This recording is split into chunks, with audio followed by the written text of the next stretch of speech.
Hello and welcome to Frontrunner Motorsport. And 2023 has finally come to an end, and we burst forth like the boil on a teenage boy forward into 2024. But before we do that, and there's a lot of motorsport incoming very, very shortly, we are going to take one final look back at 2023 and give out some made-up awards that mean absolutely nothing. This is the 2023 Frontrunner Motorsport Awards.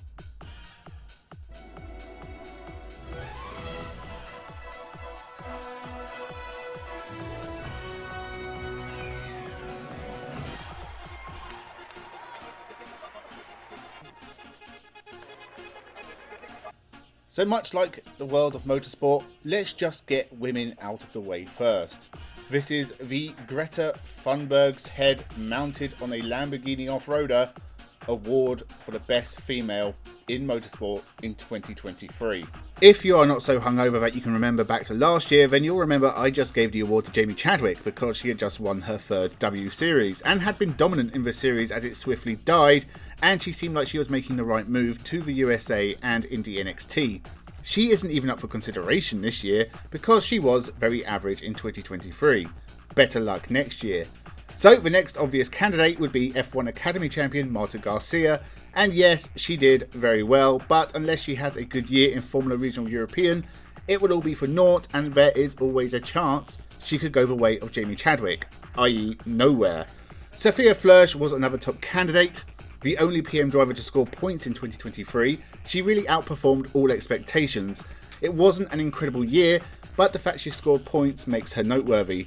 Just not noteworthy enough for PHM to give her a Formula 2 drive, instead throwing Josh Mason into the deep end with only concrete shoes as buoyancy, and in 2024 they'll do the same to Joshua Durskin.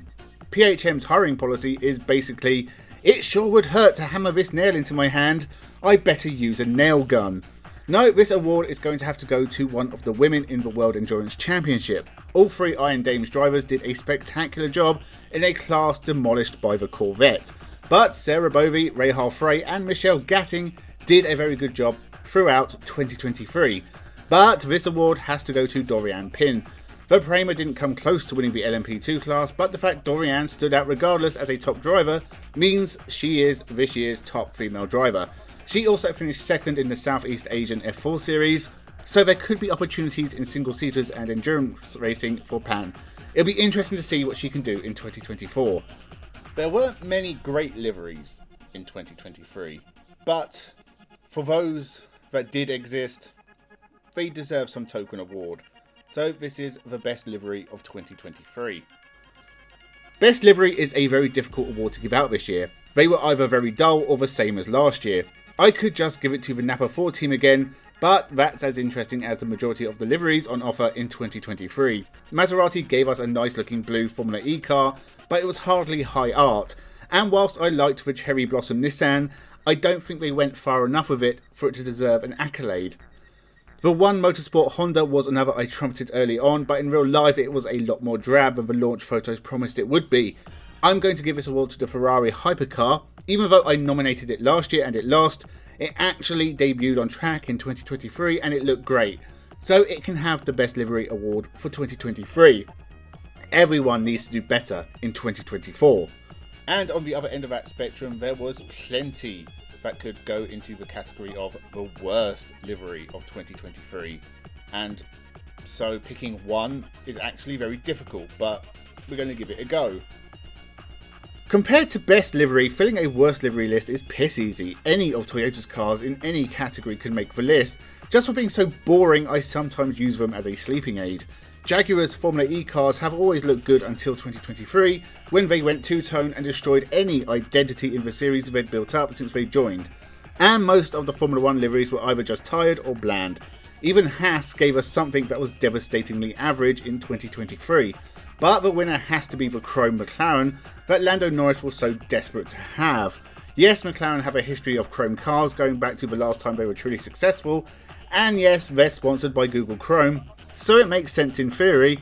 In practice, it was ugly, Google are evil, and I hope I never have to see a livery like this ever again. If you're going to do a one-off livery, make sure it's a good one.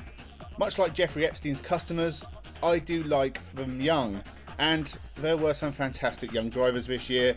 This is the top young race driver of 2023, aiming to be under 21. That's my preference. The easiest place to find young talent is of course the junior formulas.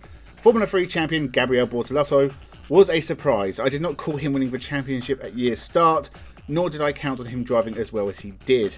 Formula 2 champion Teo Pucher also comes under this category. He is only 20, but he made much harder work of Formula 2 than he should have. And Frederic Vesti, who just barely is young enough to fit into this category, actually impressed me more. But the winner is Andrea Kimi Antonelli, Formula Regional Europe champion, just turned 17 and clearly has a rocket strapped to his back. The Italian is a Mercedes youngster and is jumping right up to Formula 2, skipping Formula 3 entirely. He doesn't have to win Formula 2 at his first attempt. As I said, he's 17. He has time on his side. It's better if he doesn't win it for a few years. Just gather experience as long as possible. My favourite award of all of these is the biggest dumbass award. Usually you could just give it to the FIA for anything they've done, but let's look at some nominations for the biggest dumbass in motorsport in 2023. The FIA have put a big case for it again this year. Constant mistakes in regulations, penalties, the lines in Formula 1 racing being exceptionally annoying to me personally. There's also making political talk a faux pas for drivers and then not enforcing it, making it controversy for controversy's sake. They then rounded off the year by accusing the Wolves of insider knowledge based on a newspaper article that turned out to be a lie. The FIA really go all in every year. As usual, I could just chuck in all of the Formula 1 teams and their race principles. Blocking Andretti from joining the F1 grid is a crime worthy of stocks and a good beating. The existence of the TCR World Tour, any series going full electric, especially the World Rallycross series that passed out on its own arse gases mid-year, had to cancel rounds and ended the year with the top drivers in the junior cars. But the winner is Sir Lewis Hamilton, and yes, it's mostly because I find him as likeable as a sea urchin enema. But coming out and inviting eco-protesters to a Formula 1 Grand Prix is as welcome as the aforementioned sea creature butt cleansing. He did not get anywhere enough stick for doing something that could have led to an idiot doing something very idiotic and getting themselves killed, and if that had happened, then I hope in a sensible world Sir Lewis Hamilton would be held fully accountable because it would have been his fault. Do everyone a favour and stop talking. Crashing is just a part of motorsport. Some people might not like to see it glorified, but it just has to be. It's just part of the whole programme. So this is the best crash in motorsport of 2023. Well, it's not going to be NASCAR pile-up 473 of 435,000. Instead, let's go back and watch the wheels falling off of Frederic Vesti's car and subsequently his title challenge. Both tyres flying off, and it actually looked, I said it looked like at turn 2 he was struggling for the grip there, and I thought, well, that's a bit bizarre. It doesn't look like it's that slippy.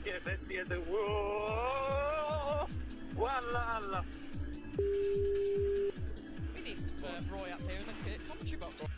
Now onto the award that no driver ever wants to win. The Frontrunner Motorsport Worst Race Driver of 2023. The worst driver is not necessarily the one who finished last in any given series. There is nuance to this. Someone who crashes a lot and scores few points in a competitive car is going to have had a worse year than someone who didn't score points but is driving the motorsport equivalent of an arthritis-ridden donkey. That being said, not many people could have had a worse year than Nick de Vries. It was all looking good for the former Formula 2 and Formula E champion, getting a one-off drive with Williams, scoring points, and getting a full-time drive with AlphaTauri for 2023. None of us could have foreseen how bad this year would be for the Dutchman.